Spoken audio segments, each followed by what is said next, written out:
Melanjutkan video sebelumnya Pren, Yunso melaporkan bahwa ada Ciwi Tobrut yang ingin bertemu Manggelo. Tanpa banyak cincong, Manggelo mempersilakannya masuk. Dia memperkenalkan dirinya Sun Soso dari Iliang, bertujuan melaporkan tentang seorang bujang rungkat Eblek yaitu Li Jaha yang membuat kegaduhan di Iliang. Soso tidak tahu bahwa pemimpin geng saat ini adalah Li Jaha yang sedang dilaporkannya. Yonso keringat dingin melihat situasi yang sangat membagongkan itu. Wanita itu mengadukan pemimpin kepada pemimpin. Situasi macam apa ini, gumamnya Yonso. Para pentolan geng hanya menunduk keringat dingin sampai kesempak. Aku bisa gila, gumamnya mereka. Begitulah yang terjadi, ucapnya si Soso. Begitu ya. Baiklah, aku mengerti, ucapnya Manggelo. Jadi pelayan itu membunuh pemilik pavilion satu persatu ya. Itu berita yang bagus, bukan? Soso terkejut mendengarnya. Manggelo melanjutkan, apakah Ciwi pemberani kita ini punya tempat untuk pergi, tanyanya Manggelo. Tidak ada tuan, ucapnya Soso. Sayang sekali. Kau wanita pemberani tapi tidak punya tempat untuk pergi. Haruskah aku memberikanmu tempat di sini sebagai kepala pelayan, ucapnya Manggelo. Dengan wajah senang memancarkan kecantikannya, benarkah itu, ucapnya Soso. Kau masih muda, cantik, molek dan semelehoi. Kau juga punya banyak pengalaman, itu sempurna, ucapnya Manggelo. Serahkan pada saya tuan, saya akan melakukannya dengan baik sambil membungkuk senang. Lalu Manggelo melanjutkan, sebagai gantinya berjanjilah dua hal. Pengkhianatan sama dengan mati, lalu berhati-hatilah terutama dengan mulutmu, ucapnya Manggelo. Rasanya aku pernah mendengar kalimat ini, gumamnya Soso. Kenapa? Kau tidak bisa melakukannya, tanya Manggelo. Tidak. Saya akan mengikuti perintah Anda, ucapnya Soso. Ya sudah, kalau begitu kau lulus. Wanita pemberani lulus, ucapnya Manggelo dengan suara lantang. Soso kegirangan senang. Terima kasih tuan. Saya akan melayani Anda dengan sepenuh hati, ucapnya Soso. Tentu saja kau harus berterima kasih, karena aku memberimu kesempatan sekali lagi. Mari kita lakukan dengan baik kali ini, ucapnya Manggelo. Soso dengan bingung bertanya, apa maksud Anda memberikan kesempatan sekali lagi? Manggelo tersenyum. Topeng ini menghalangi pandanganku. Manggelo melapas topengnya. Seketika wajah Soso pucat berkeringat dingin melihat sosok yang ada di balik topeng adalah Manggelo. Kenapa? Apa wajahku terlalu tampan sampai kau kaget seperti itu? Soso terhuyung-huyung pingsan karena sangat syok. Apa-apaan ini? Kenapa dia pingsan, tanyanya Manggelo. Yonso segera memeriksa. Dia pingsan karena syok berat. Manggelo berkata sampaikan pada para pelayan untuk merawat Soso. Bisa-bisanya dia pingsan begitu melihat pemimpin. Dasar kurang ajar, ucapnya Manggelo. Anda meminta pelayan merawatnya? Apa Anda serius, tanyanya Yonso. Apa kita bisa melempar orang pingsan ke jalan begitu saja? Apalagi dia bilang dia tidak punya tempat untuk pergi, kan? Dasar kalian orang-orang tidak punya hati, kata Manggelo mendengus kesal. Para keroco hanya terdiam keheranan. Ingatlah baik-baik. Seorang pria yang penuh belas kasihan, itulah aku, ucapnya Manggelo dengan lantang penuh kegilaan. Sekali lagi mereka hanya melongo melihat ke Eblek, kan Manggelo yang gak ada habisnya. Waktu pun terus berlalu. Terlihat orang-orang sedang berlatih di lapangan yang dipimpin langsung oleh Manggelo. Selain orang-orang rumah naga emas, lakukan push up 500 kali, dan ingatlah di Hyokdo ada 3 faktor penting yang utama. Pertama latihan, kedua latihan fisik, ketiga ilmu bela diri. Dan di luar waktu makan, berak tidur. Kita akan fokus ke hal-hal yang bisa membuat kalian kuat, teriaknya Manggelo. Sebagian prajurit disuruh buat kantong pasir untuk ditempatkan di atas punggung yang sedang push up. Sedangkan Yonso disuruh untuk mengawasi mereka. Manggelo melanjutkan, para eksekutif lakukan push up 100 kali. Setelah selesai push up, ambil pedang kayu kalian dan pukul orang-orang yang tidak melakukan push up dengan benar, perintahnya Manggelo. Para eksekutif Eblek pun segera menyelesaikannya, dan langsung mereka berlari kegirangan mengambil pedang kayu. Sedangkan sisanya dengan sekuat tenaga keringat ngucur sampai ke pantat mencoba menyelesaikannya lebih cepat. Singkat cerita, Manggelo pergi meninggalkan lapangan latihan, dia pergi menemui Mang Jenggot. Manggelo terkejut melihat buku yang diserahkan oleh Mang Jenggot tentang 12 budak dukun cabul dan nacal. Yang dibuat Mang Jenggot khusus limited edition, semua biodata 12 budak. Ilustrasi topeng dan seni bela diri mereka, semua dirangkum dalam satu buku oleh Mang Jenggot. Apakah ada informasi tentang dukun cabul dan nacal juga di sini, tanyanya Manggelo. Iya, tentu saja. ada di bagian paling belakang. Para memimpin biasanya berada di bagian paling akhir, ucapnya menjenggot penuh kebanggaan. Karena pemimpin biasanya muncul di akhir. Itu maksudnya kan ucapnya menggelo. Bagus menjenggot, aku suka dengan hasil kerjamu. Aku akan memberimu upah harian. Terima kasih Tuan, tapi saya tidak menulis ini untuk mendapatkan uang. Tapi saya akan menggunakannya untuk keperluan hidup, saya jawabnya menjenggot. Sembari tersenyum sampai kumis lelenya bergoyang-goyang, mereka tertawa bersama. Lalu Soso datang memberitahu di luar ada tamu yang memakai topeng datang mencari menggelo. Hongshin, dia terkenal sebagai maling kriminal kelas kakap dan memiliki ilmu meringankan tubuh yang tak kalah dari 4 peringkat teratas kroco dukun cabul.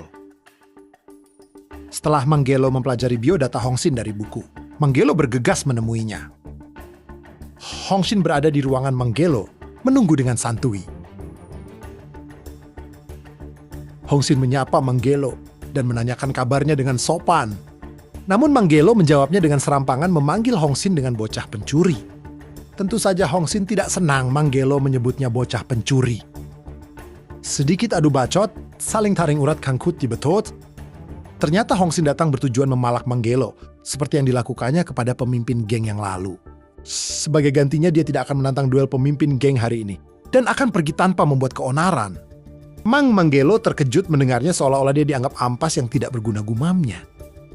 Karena dalam waktu dekat Manggelo dijadwalkan akan berduel dengan Baekhyun si ayam sayur untuk menaikkan peringkat di 12 kroco. Tapi kalau Manggelo sekarang bertarung dengan Hongshin dan terluka, itu akan menjadi kerugian Manggelo saat bertarung dengan Baekhyun si ayam sayur nanti. Begitulah yang difikirkan Hongshin si monyet kurap. Hongshin tidak menyadari bahwa di hadapannya itu bukanlah pemimpin geng yang dia kenal dulu. Selama ini kau merampas uang seniormu seperti ini. Memangnya kau ini pengemis? Perkataanmu hari ini terlalu berlebihan ya, ucapnya Manggelo. Sepertinya aku harus bertarung denganmu dengan benar hari ini, ucapnya Hongshin. Junior berapa yang kau minta, tanyanya Manggelo. Aku hanya perlu menerima 30 buah perak. Dan aku akan pergi sejauh mungkin untuk beberapa hari. Atau kau bisa bertarung dengan juniormu ini, ucapnya Hongshin. Dengan tersenyum Manggelo juga memberikan satu penawaran kalau kau menyerahkan semua uang yang kau punya. Dan mengingat hubungan persaudaraan sesama kroco dukun cabul. Aku akan membiarkanmu pergi dengan kedua tangan dan kakimu, tuh ucapnya Manggelo dengan aura intimidasi. Hongshin pun terkejut dengan apa yang barusan dia dengar. Tidak hanya itu, Manggelo melanjutkan, kedepannya kalau kau tidak bawa uang, aku tidak akan menerima tantangan duelmu. Sebagai gantinya kalau kau menang dariku sekali saja, aku akan mengembalikan semua uangmu. Itu artinya kita bertaruh dalam turnamen baku hantam. Singkat cerita, Manggelo dan Ciwi Tobrut monyet kurap sudah berada di arena baku hantam. Peraturannya jika Manggelo bisa melepas topeng monyet kurap dalam 7 menit, Manggelo menang. Majulah duluan senior, ejeknya monyet kurap, kau terlihat santai. 7 menit itu waktu yang singkat, ucapnya Hongshin. Diam kau, tidak perlu kebanyakan bacot. Berani-beraninya kau mengajari seniormu ini, teriaknya Manggelo. Aku akan memberikanmu pelajaran hari ini, jadi bersiap-siaplah monyet kurap. Manggelo seketika melesat mencengkeram topengnya. Namun, itu hanyalah bayangannya. Apa yang kau lakukan, ejeknya Hongshin. Tidak tinggal diam, Manggelo lanjut menyerang.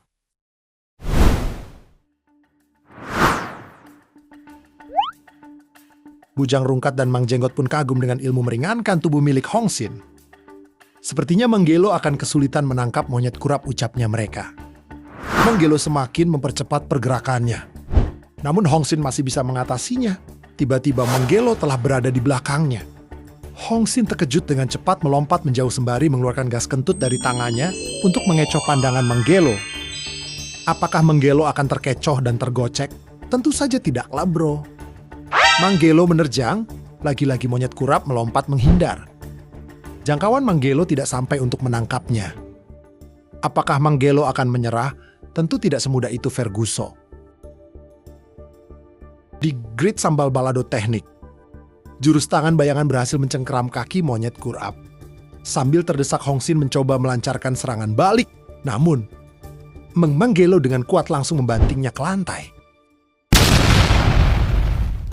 Monyet kurap mencoba bertahan walau seluruh tubuhnya gemetar penggeng dan berhasil melepaskan diri. Monyet kurap tak tinggal diam, dia juga mencoba melancarkan serangan, namun tidak semudah itu, bro. Great sambal balado teknik. Manggelo mendahuluinya dan langsung menghantam bebengetnya dengan pukulan kasih sayang. Manggelo menang dengan mudah tanpa luka sedikit pun. Manggelo memerintahkan para kroco untuk mengecek kondisi monyet kurap. Bukankah itu aneh karena dia tidak mati, ucapnya mereka. Dia tidak mungkin masih hidup setelah dihabek Manggelo. Namun tidak bagi Manggelo. Dianya pingsan dan akan terbangun di tengah malam, lalu dia akan merampok ruang obat-obatan mujarab atau dana geng di penyimpanan. Terus menyelinap seperti maling, tapi itu semua tidak akan mempan untuk Manggelo. Manggelo juga mengingatkan para bujangan untuk berhati-hati terhadap wanita cantik di luar sana, terutama di warung remang-remang. Pesan ini juga untuk adik-adik bocil epep di rumah ya. Tiba-tiba, monyet kurap terbangun dari pingsannya. Dengan wajah cantiknya meski babak belur, para bujangan terpesona dengan kecantikannya. Mereka melirik Manggelo dengan sinis. Kau keterlaluan, gumamnya mereka dengan tatapan sinis. Nah kan, itulah kenapa wanita cantik itu menakutkan, gumamnya Manggelo. Lanjut, biar enak monyet kurap kita panggil saja Siti. Terlihat Siti sudah terikat di dalam ruangan. Siti nggak bisa bergerak sama sekali karena dia terikat terlalu kuat. Sambil mengingat pertarungan tadi, dia yakin itu bukanlah senior kelinci hitam yang dia kenal. Tidak hanya kemampuannya, bahkan nada bicara dan auranya pun berbeda dari senior. Seharusnya aku menyadarinya sedari awal, gumamnya. Lalu Mang Jenggot datang menemui Siti atas perintah Manggelo. Siti bertanya-tanya apa yang akan dilakukan Mang Jenggot kepadanya. Para pelayan menyiapkan kursi dengan penuh gaya. Lalu Mang Jenggot menjelaskan bahwa dia diperintah untuk menggambar wajah Siti. Karena si Siti terkenal sebagai maling kelas kakap. Kalau sampai Siti melarikan diri atau tidak mau bekerja sama dengan geng. Dengan gambar ini digunakan untuk poster buronan berhadiah. Dan akan disebarluaskan ke kelompok murim, sekte iblis, dan fraksian ortodok, sampai ke kaum rebahan di rumah. Si Siti berteriak dan memaki. Mang Jenggot meminta untuk berhenti sekarang juga. Namun walaupun Siti adalah dewa penjaga bumi dan langit, Mang Jenggot tidak akan berhenti. Mang Jenggot juga tidak senang mendengar seseorang yang seumuran dengan cucunya berteriak dan bicara seenak jidatnya begitu. Mang Jenggot merasa tersakiti, terus masalah buat lo, ucapnya si Siti. Lalu haruskah aku menggambar sketsa buronan dalam keadaan tanpa cangkang, ucapnya Mang Jenggot. Jadi tolong tenanglah, karena aku juga mau tidak mau melakukannya agar saya bisa hidup, ucapnya Mang Jenggot. Sambil menggambar dengan penuh antusias. Seperti yang telah Anda sadari, pemimpin sebelumnya sudah mati. Beliau bahkan tidak sempat melakukan perlawanan, terlempar ke dinding, dan semua tulangnya hancur, lalu mati di tempat. Sejujurnya saya berpikir bahwa Anda juga akan mati, dengan tangan dan kaki terobek, namun Anda masih selamat. Karena itu selagi Manggelo tertawa, bersikaplah yang baik, ucapnya Mang Jenggot. Singkat cerita gambarnya pun selesai. Manggelo puas dengan hasil kerja keras Mang Jenggot, jika Siti macam-macam. Perbanyak gambar ini dan sebarluaskan perintahnya Manggelo. Mang Jenggot mengiyakan perintah Manggelo. Si Siti menanyakan siapa Manggelo sebenarnya. Sampai berani berbuat kasar kepada murid-murid Dainacal, apa kau berani mengatasi kemarahan guruku? Kalau aku takut, dari awal tidak akan melakukan hal seperti ini, bukan begitu juniorku, timbalnya Manggelo. Si Siti pun lanjut bertanya, pasti senior palsu menginginkan sesuatu dariku. Makanya membiarkanku hidupkan, di dalam hidupku, yang terpenting adalah uang. Itu berarti selama jumlahnya cukup, aku juga akan bekerja sama dengan senior palsu, ucapnya Siti. Aku berencana membunuh Dainacal dukun, cabul jawabnya Manggelo. Dia pasti sudah gila, gumamnya Siti. Guru Dainacal itu sangat kuat, dari orang-orang yang ku ketahui. Aku rasa kemampuan senior palsu masih belum cukup untuk bisa mewujudkan tujuan itu, ucapnya Siti. Ya aku akan menjadikan informasi kecil itu untuk referensi. Aku hanya perlu memastikan apakah kau memiliki niat untuk mengkhianati dukun cabul Dainacal atau tidak. Siti menyela, kalau kau memberikanku uang, aku akan bekerja sama denganmu. Tentu saja Manggelo tidak akan percaya semudah itu, Ferguso. Siti melanjutkan, kalau begitu apa yang harus kulakukan? Kau bahkan tidak percaya walaupun aku bilang aku akan mengkhianatinya. Kapten So akan datang ke sini dan membawa racun. Kira-kira siapa yang akan memakannya ya? Tentu saja juniorku yang akan memakannya, ledeknya Manggelo. Si Siti langsung panik kalang kabut. Orang gila ini mau meracuniku, gumamnya Siti. Dengan panik Siti meminta tolong, jangan lakukan itu. Lebih baik kau memberikanku perintah. Aku tidak akan mengkhianatimu dan akan melakukannya dengan baik. Toh kau sudah menggambar wajahku untuk jadi poster buronan. Tentu saja Manggelo tidak akan percaya itu. Kapten So telah tiba menghadap Manggelo dengan sebiji racun violet poison yang Manggelo request dengan tampilan sedap dipandang dan aroma yang sangat menggugah selera. Enaknya. Suapkan ke Siti racun yang terlihat lezat itu, perintahnya Manggelo. Dengan penuh kasih sayang Kapten So menyuapi Siti. Dengan penuh perjuangan Siti meronta-ronta menolak. Dan akhirnya mamam juga. Lalu Manggelo menegaskan memberi waktu 10 hari untuk membunuh setidaknya 1 dari tikus god, peler kuda, atau anjing hejo murid dukun cabul dan kembali ke sini.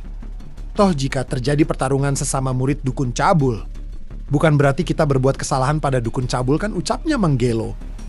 3 orang itu terkenal dengan perbuatan kejam, pembunuhan, dan perampokan, ucapnya Siti. Apa karena kau adalah maling kelas kakap makanya kau bisa membaca situasi dengan cepat, ucapnya Manggelo sambil melepaskan Siti. BTW beritahu aku identitasmu dulu. Apakah kau dari kelompok Murim, tanyanya Siti. Aku hanya seorang pelayan dari desa sebelah, jawabnya Manggelo dengan elegan sok ganteng. Bagaimana bisa dia mengungkapkan identitasnya semudah itu, gumamnya Kapten So. Siti menghela napas. Baiklah, jika kau tidak mau memberitahuku, aku akan membunuh setidaknya 1 di antara mereka, ucapnya Siti. Kapten So pun tak habis pikir. Wanita eblek ini dia tidak mau menerima kenyataan. Faktanya Manggelo memang benar-benar dia dulu hanya seorang pelayan, gumamnya Kapten So. Singkat cerita, si Siti diantar Manggelo untuk pergi melaksanakan tugas dari Manggelo. Siti menanyakan apa keuntunganku jika mengkhianati guruku dan memihakmu. Manggelo menjawab, tidak banyak. Kau hanya tidak perlu melihat dukun cabul memerintah para muridnya untuk membawakan wanita dan uang, membunuh dan mencuri sesuatu. Siti hanya terdiam dan langsung pergi melaksanakan perintah Manggelo. Pemimpin saya membuat obat violet poison itu seadanya, hanya mencampur obat diara, obat pencernaan dan sedikit bumbu mamang perindapan dan mengaduknya dengan tangan saya. Si Siti itu bisa tercirit mencret di jalan, ucapnya Kapten So. Memang Kapten So kau sangat ahli dan teliti dalam hal seperti itu, pujinya Manggelo atas kerja bagusnya.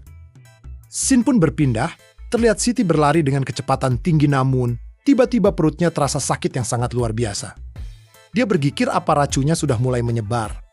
Bisa-bisanya orang gila itu membuatku memakannya, gumamnya Siti sambil menahan sakit di perutnya.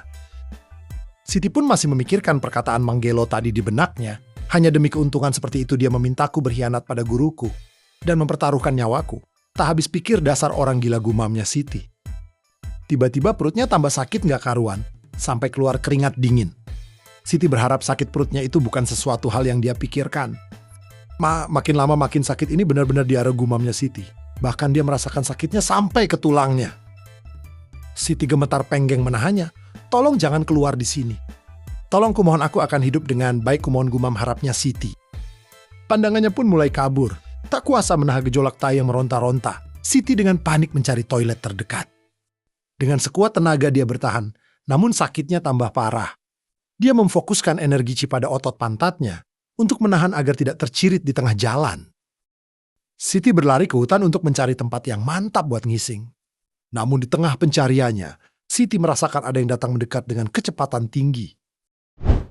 Sosok pria tampan berpakaian serba putih mendarat di depan Siti. Para penonton pasti tahu siapa pria tampan itu. Ya, tepat sekali. MC utama kita, Manggelo. Pria tampan idola di kalangan mak-mak komplek dari Cimeong. Namun Siti belum mengetahuinya. Nona, ada masalah apa? Kau terlihat pucat, tanya Manggelo. Siti dengan gemetar penggeng menjawab, toilet. Aku mencari toilet.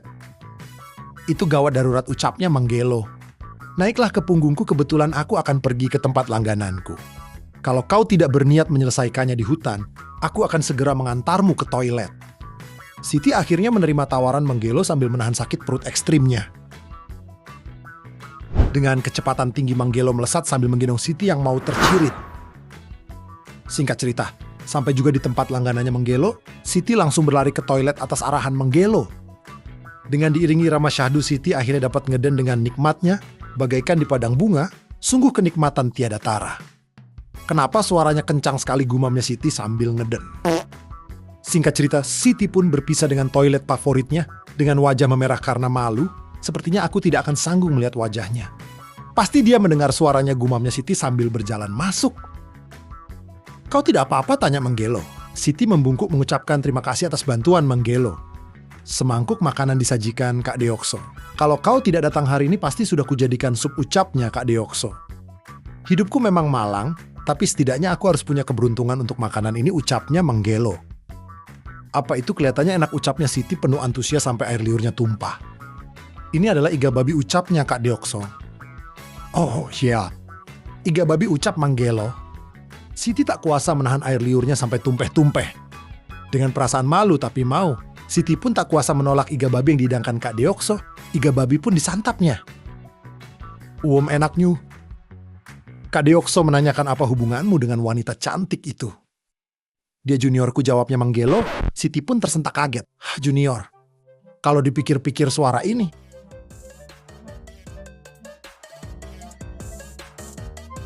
Kau senior palsu, teriaknya Siti. Kenapa?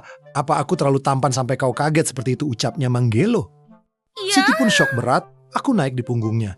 Dan bahkan buang air besar di sini, pikirnya Siti. Sampai Siti pingsan syok berat. Jadi kau adalah pemimpin geng kelinci hitam. Dan dia adalah salah satu dari 12 murid dukun cabul.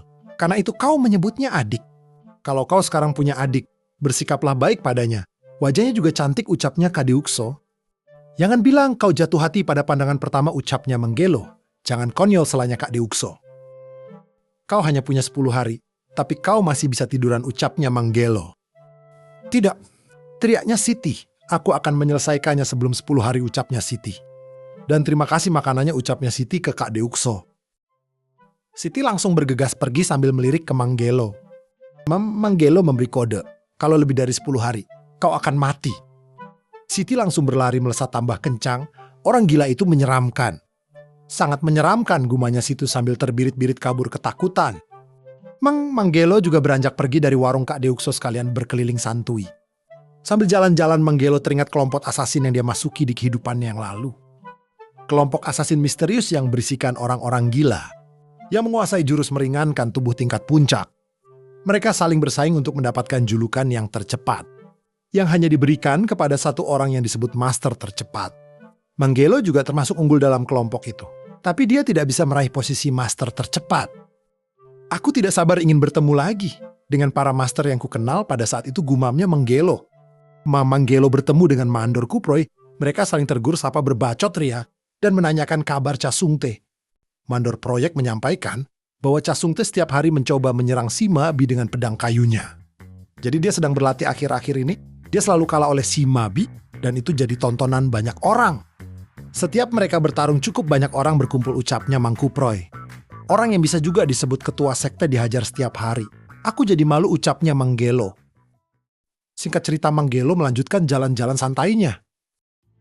Saat melewati jalanan hutan rindang, dia berpapasan dengan preman di tengah jalan. Ternyata mereka dari geng Serigala Laut Hitam yang memang sedang mencari Menggelo.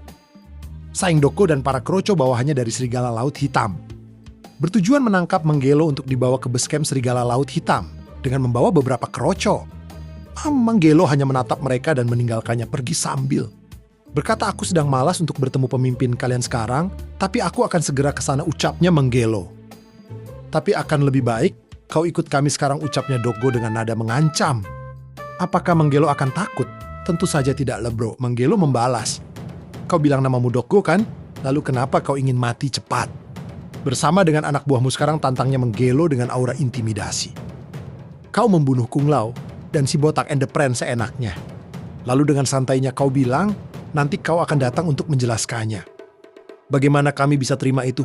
Toh tidak ada bedanya kau kesana setelah membunuh kami, atau kesana bersama kami. Semakin lambat kau kesana, kau harus menghadapi geng kucing garong meong dan 3 Sri Kintil pedang pedang bulu. Intinya sama-sama menyusahkan, ucapnya Doggo. Si kampret ini, ternyata dia tidak takut mati, gumamnya Menggelo. Baiklah, ayo pergi ke Serigala Laut Hitam sekarang, ucap Menggelo. Menyedihkan, kalau aku memakai topeng, aku jadi pemimpin geng kelinci hitam. Tapi kalau melepas topeng aku menjadi seorang Mad Demon lagi, ya, gumamnya Menggelo. Singkat cerita, mereka sedang menyeberangi sungai naga tak bertanduk menuju base camp geng Serigala Laut Hitam. Selamat tinggal kampung halamanku. Aku pergi mencari uang dulu. Aku akan kembali setelah sukses. Kalau aku kembali, sambutlah aku dengan hangat. Dengan ini si pelayan pergi dengan kapal. Mereka hanya terdiam mendengarkan celotehan Menggelo yang rada eblek. Apa dia ini orang gila, gumamnya mereka keheranan. Biar kutanyakan satu hal, apa kau akan membiarkan kami hidup, tanyanya Doggo. Bertarunglah satu sama lain, yang terakhir bertahan hidup, maka akan kubiarkan hidup, ucapnya Menggelo. Bagus, sautnya Doggo. Para kroco panik gelabakan melihat kapten mereka sendiri. Yang ingin membunuh mereka, mau tak mau mereka melawan, dan baku hantam pun tak terelakkan lagi.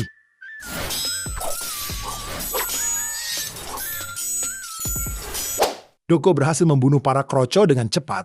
Seperti janjiku, aku akan membiarkanmu hidup. Lalu bagaimana dengan keadaan serigala laut selatan belakangan ini, tanyanya Menggelo. Apalagi. Tentu saja penuh dengan orang-orang bodoh, timbalnya Doggo. Sambil kelelahan setelah baku hantam dengan anak buahnya tadi. Singkat cerita, mereka pun sampai di base camp serigala laut hitam.